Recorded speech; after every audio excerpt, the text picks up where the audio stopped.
का अंत।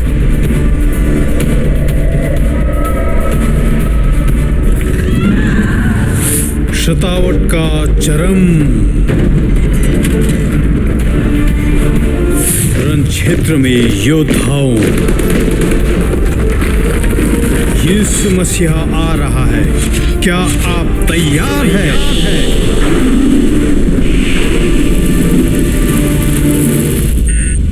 अंतिम समय के लिए तैयार हो जाओ। A special welcome to all Angel TV viewers watching this program. सारे एंजल टीवी के दर्शकों जो इस कार्यक्रम को देख रहे हैं, आप सबके लिए स्वागतम। This program is called Prepare to Meet the End Times. ये कार्यक्रम है अंतिम समय के लिए तैयार हो। Its purpose is to make us all aware and to prepare for the end times. इसका उद्देश्य है कि हम सबके लिए अंतिम समय की जानकारी दें और आपको तैयार करें। The title for today's message is called Wine. आज के संदेश का शीर्षक है दाखरस। In the Old Testament, Aaron and his sons who were priests were strictly forbidden to drink either wine or strong drink when they went into the tabernacle to minister before the Lord. पुराने नियम में हारून और उसके बेटे याजक लोग थे, तो उनके लिए सख्त तरीके से मना था कि वो दाखरस या किसी भी प्रकार के मदिरा पीने के लिए जब वो परमेश्वर के तंबू में सेवा करने के लिए जाते हैं। Let us turn to the book of Leviticus chapter 10 and read verse 9 to 10. आइम लेवी व्यवस्था 10 अध्याय उसके 9 और 10वें पद को पढ़ें। Do not drink wine or intoxicating drink, you nor your sons with you, when you go into the tabernacle of meeting, lest you die. It shall be a statute forever throughout your generations, that you may distinguish between holy and unholy, between unclean and clean. कि जब जब तू वह तेरा पुत्र मिलाप वाले तंबू में आए, तब तब तुम में से कोई ना तो दाख मधु पिए हो, ना और किसी प्रकार का मद, कहीं ऐसा ना हो कि तुम मर जाओ। तुम्हारी पीढ़ी पीढ़ी में यह विधि प्रचलित रहे, जिससे तुम पवित्र और अपवित्र में और शुद्ध और अशुद्ध में अंतर कर सको। The Nazarites, a group of people, were also forbidden to use wine while under their vow. नासरी झुंड के लोगों को भी जब तक वो शपथ के अंदर हैं, मदिरा पीना उनके लिए वर्जित है। Let us look at the book of Numbers chapter 6 and read verse 1 to 4. गिनतियों की पुस्तक 6 अध्याय के 1 से लेकर 4 पद तक हम पढ़ें। Then the Lord spoke to Moses, saying, Speak to the children of Israel, and say to them, When either a man or a woman consecrates an offering to take the vow of a Nazarite, to separate himself to the Lord, he shall separate himself from wine and similar drink. He shall drink neither vinegar made from wine, nor vinegar made from similar drink. Neither shall he drink any grape juice, nor eat fresh grapes or raisins. All the days of his separation shall eat nothing that is produced by the grapevine from seed to skin. फिर यहोवा ने मूसा से कहा, इस्राएलियों से कह कि जब कोई पुरुष व स्त्री नासीर की मन्नत अर्थात अपने को यहोवा के लिए न्यायार करने की विषय में मन्नत माने, तब वह दाखमधु आदि मदिरा से न्यायारा रहें। वह ना दाखमधु का ना और मदिरा का सिरका पिए और ना दाख का कुछ रस भी पिए, वरन दाख ना खाए, चाहे हरी हो चाहे सूखी। जितने दिन यह न्यारा रहें, उतने दिन तक वह बीज से ले छिलके तक जो कुछ दाखलता से उत्पन्न होता है, उसमें से कुछ ना खाएं। Let's turn to another scripture in the book of Judges chapter 13 and read verse 4 to 7. आम जय न्यायों की पुस्तक 13 अध्याय के 4 से लेकर 7 पद तक हम पढ़ें। Now therefore, please be careful not to drink wine or similar drink, and not to eat anything unclean, for behold, you shall conceive and bear a son, and no razor shall come upon his head, for the child shall be a Nazarite to God from the womb, and he shall begin to deliver Israel out of the hands of the Philistines. So the woman came and told her husband, saying, A man of God came to me, and his countenance was like the countenance of an angel of God, very awesome. But I did ask him where he was from, and he did not tell me his name. And he said to me, Behold, you shall conceive and bear a son. Now drink no wine nor similar drink, nor eat anything unclean, for the child shall be a Nazarite to God from the womb to the day of his death. इसलिए अब सावधान रह कि ना तो तू दाखमधु व और किसी भांति की मदिरा पिए और ना कोई अशुद्ध वस्तु खाए, क्योंकि तू गर्भवती होगी और तेरे एक बेटा उत्पन्न होगा और उसके सिर पर चूड़ा ना फिरे, क्योंकि वह जन्म ही से परमेश्वर का नाज़ीर रहेगा और इस्राएलियों को फिलिस्तियों के हाथ से छुड़ाने में वही हाथ लगाएगा। उस स्त्री ने अपने पति के पास जाकर कहा, परमेश्वर का एक जन मेरे पास आया था, जिसका रूप परमेश्वर के धूप का सा अति भययोग्य था, और मैंने उससे ना पूछा कि तू कहाँ का है, और ना उसने मुझे अपना नाम बताया, परंतु उसने मुझसे कहा, सुन, तू गर्भवती होगी और तेरा एक बेटा होगा, इसलिए अब ना तो दाखमधु व और किसी भांति की मदिरा पीना और ना कोई अशुद्ध वस्तु खाना, क्योंकि वह लड़का जन्म से मरने के दिन तक परमेश्वर का नाज़ीर रहेगा। My dear brothers and sisters, if we minister unto God, we should abstain from drinking wine or any intoxicating drink. मेरे प्रिय भाइयों बहनों, अगर आप परमेश्वर के सेवक हैं तो हमें हर प्रकार के मदिरा या हमें मदहोश करने वाली सारे रसों से दूर रहना है। The Rechabites in the Bible lived as a worthy example of permanent abstinence from wine. और बाइबल के रकबोदियों के लोग हम एक अच्छा उदाहरण है जिन्होंने अपने आप को परमेश्वर के लिए संपूर्ण जीवन भर दाख मदिरा से दूर रखे हैं, thereby strictly obeying to the commands of their ancestors, Jonadab, to refrain from it. और अपने पुरखों की उस नियमों को बहुत ही सख्त तरीके से मानते आए, अपने आप को दाख मदिरा से दूर रखे हैं।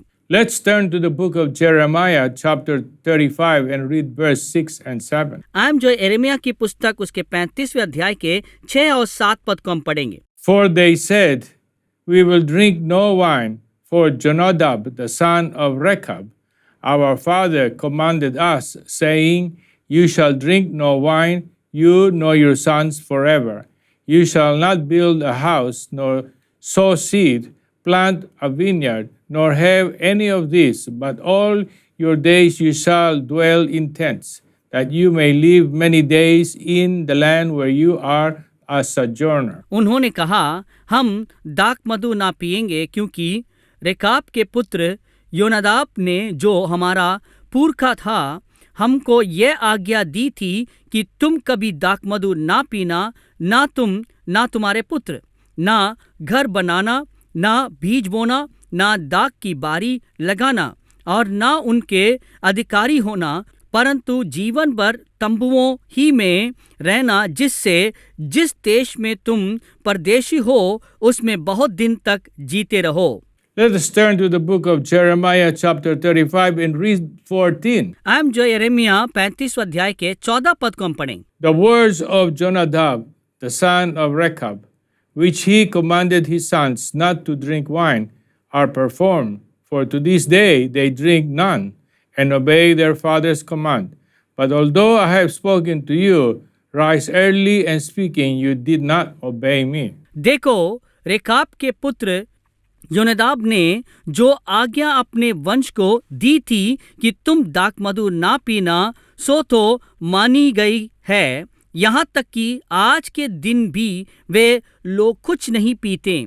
वे अपने पुरखों की आज्ञा मानते हैं, पर यद्यपि मैं तुमसे बड़े यत्न से कहता आया हूँ, तो भी तुमने मेरी नहीं सुनी। The book of Proverbs is filled with warnings against indulging in wine and strong drink. नीति वचन के पुस्तक में लगातार हमारे लिए चेतावनी दी गई है कि हम दाख मदिरा ना पिएं और ना कि हमें मदहोश करने वाले कोई भी रस। Wine does mark those who use it. जो कोई मदिरा या दाक मधु इस्तेमाल करते हैं वो मूर्ख हो जाते हैं। Let's turn to the book of Proverbs, chapter 20, and read verse 1. आइए जो नीति वचन 20 अध्याय उसके एक पद को हम पढ़ें। It says, "Wine is a mocker, strong drink is a brawler, and whoever is led astray by it is not wise." दाक मधु ठट्ठा करने वाले और मदिरा हल्ला मचाने वाले हैं। जो कोई उसके कारण चुप करता है वह बुद्धिमान नहीं।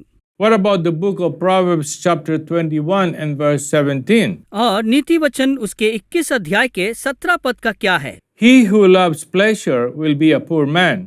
He who loves wine and oil will not be rich. जो राग रंग से प्रीति रखता है वो कंगाल होता है, और दो दाक मधु पीने और तेल लगाने से प्रीति रखता है वो धनी नहीं होता। Wine rewards the user with woe, sorrow, strife, and wounds without cause. और दाक मधु इस्तेमाल करने वालों के लिए परिणाम यही मिलता है कि वो दर्द सहते हैं, दुख उठाते हैं और बिना वजह वो चोट खाते हैं। घाव उनके लिए है। Let's turn to the book of Proverbs, chapter 23, and we will read verse 29 to 35. आयम जो है नीति वचन 23 अध्याय के 29 से लेकर 35वें पद तक पढ़ें। Who has woe? Who has sorrow? Who has contention? Who has complaints?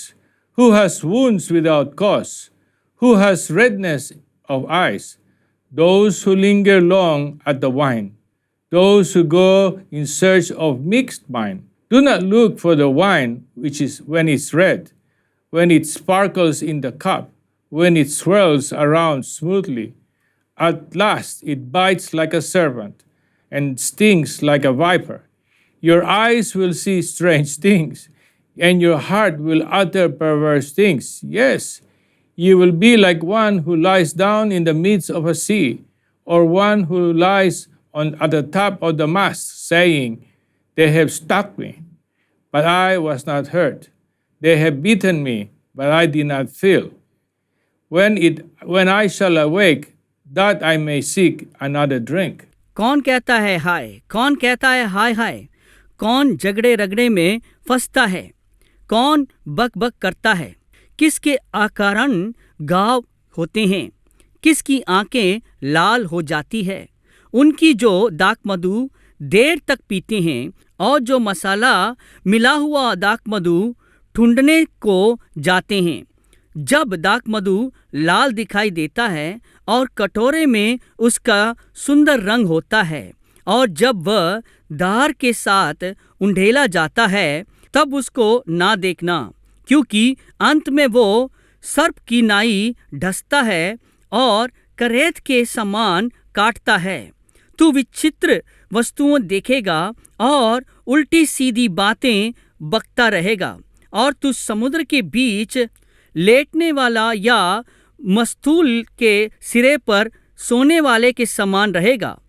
तू कहेगा कि मैंने मार तो खाई परंतु दुखित न हुआ, मैं पिट तो गया परंतु मुझे कुछ सुधि न थी। मैं होश में कब आऊं? मैं तो फिर मदिरा ढूंढूंगा। In this proverb, we see what happens to those who drink wine and intoxicating drink. और इन नीति वचन में हम देखते हैं कि दाक मधु पीने वालों के लिए क्या होता है। Let us look at one more proverb, Proverbs 31, verse 4. हम एक और नीति वचन देखेंगे, नीति वचन 31 अध्याय के 4 पद। It is not for kings, O Lemuel, it is not for kings to drink wine, nor for princes intoxicating drink. हे लमुएल, राजाओं का दाक मधु पीना उनका शोभा नहीं देता और मदिरा चाहना रईसों को नहीं फबता। Let us turn to the book of Isaiah, chapter 5, and read verse 22. आइए यशायाह भविष्यवाणी की पुस्तक 5वें अध्याय के 22वें पद को पढ़ें। Woe to men mighty at drinking wine. Woe to men violent for mixing intoxicating drink. हाय उन पर जो दाक मधु पीने में वीर और मदिरा को तेज बनाने में बहादुर हैं। We read in the Bible that Daniel fasted from drinking any wine at all. हम बाइबल में पढ़ते हैं दानियल ने अपने आप को दाक मधु पीने के लिए अपने आप को दूर रखा है। Let us look at the book of Daniel, chapter 10, and read verse 3. हम दानियल की पुस्तक उसके 10 अध्याय के 3 पद को हम पढ़ें। I ate no pleasant food, no meat or wine came into my mouth, nor did I anoint myself at all, till 3 whole weeks were fulfilled. उन 3 सप्ताहों के पूरे होने तक मैंने ना तो स्वादिष्ट भोजन किया और ना मांस व दाख मधु अपने मुंह में रखा और ना अपनी देह में कुछ भी तेल लगाया। In the New Testament, the usual Greek word for wine, whether alcoholic or non-alcoholic, is almos. नए नियम के दाख मधु के शब्द के लिए यूनानी भाषा में हम देखते हैं, शायद वो हमें मदहोश करने वाला हो या साधारण हो, उसके लिए ओइमोस है। In the New Testament, Paul warned believers against drunkenness. नए नियम में पौलुस ने लोगों को चेतावनी दिया है जो दाख मधु पीते हैं। Let us turn to the book of Ephesians, chapter 5, and read verse 18. आइए जो इफिसियों की पत्री 5वें अध्याय 18 पद को पढ़ें।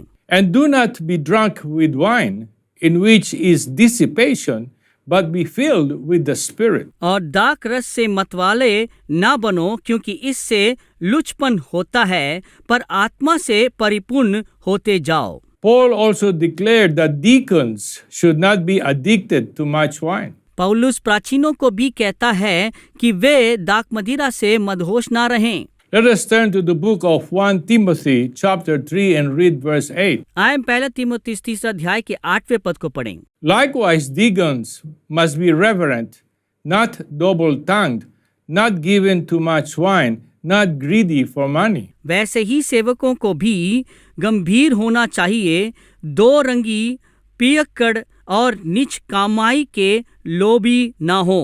Paul also counseled Titus that the elder women should not be slaves to drink. और पौलुस तीतुस को भी आदेश देते हैं कि प्राचीन स्त्रियां भी जो है अपने आप को दाख मदिरा के लिए ना दें। Let's turn to the book of Titus, chapter 2, and read verse 3. आइए जो है तीतुस की पत्री 2 अध्याय उसके 3 पद को पढ़ें। The older women likewise, that they be reverent in behavior, not slanderers, not given to much wine, teaching of good things. इस प्रकार बड़ी स्त्रियां का चाल चलन पवित्र लोगों सा हो, दोष लगाने वाली और पियक्कड़ नहीं, पर अच्छी बातें सिखाने वाली हो। But in one occasion, Paul did recommend that his friend Timothy should use a little wine for the relief of a digestive system problem. पौलुस एक जगह मात्र ही वो उन्हें मार्गदर्शन कहता है कि उनके पचन के लिए वो दाख मधु का इस्तेमाल कर सकते हैं। Let us turn to 1 Timothy chapter 5 verse 23. आइए जो पहले तीमुथियुस उसके 5वें अध्याय 23वें पद की ओर देखें। No longer drink only water, but use a little wine for your stomach's sake and your frequent infirmities. भविष्य में केवल जल ही का पीने वाला ना रहे, पर अपने पेट के और अपने बार बार बीमार होने के कारण थोड़ा थोड़ा दाख रस भी काम में लाया कर। Let us take a look at this counsel from Paul closely. आइए जो पौलुस के द्वारा दिया गया सलाह को थोड़े करीब से देखें। In those days, physical sickness such as dysentery were common occurrence, often due to contaminated water. उन दिनों में इस प्रकार की बीमारी जैसे कि दस्त लगना, पानी जो खराब पानी के इस्तेमाल करने के द्वारा बार बार होता है। Consequently, other ways of quenching the thirst was recommended. और दूसरे तरीके से प्यास बुझाने के लिए इसे लगातार इस्तेमाल किया जाता है। But Paul was advocating the seldom use of fermented wine for medical purposes. मगर पौलुस यहाँ पर थोड़े थोड़े समय के लिए एक इलाज के रूप में इस दाख रस को इस्तेमाल करने के लिए कहा गया है। Other Bible scholars say that Paul was referring to unfermented wine or unfermented grape juice because the Bible does warn strongly against the use of intoxicating drinks. और पौलुस के इस विषय पर दूसरे शास्त्रियों का कहना है कि ये दाख रस नशे के लिए नहीं है, जिसे क्योंकि बाइबल में हम देखते हैं कि कई जगह नशे की दाख मधु को इनकार किया गया है। The Bible is clear that our bodies are the temples of the living God. क्योंकि बाइबल ये स्पष्ट बताता है कि हमारे शरीर जीवित परमेश्वर आत्मा की मंदिर है। Let's read 1 Corinthians chapter 6 verse 19 to 20. हम जो है पहला कुरिन्थियों उसके 6 अध्याय 19 से लेके 20 पद तक पढ़ेंगे। Or do you not know that your body is the temple of the Holy Spirit who is in you, whom you have from God, and you are not your own?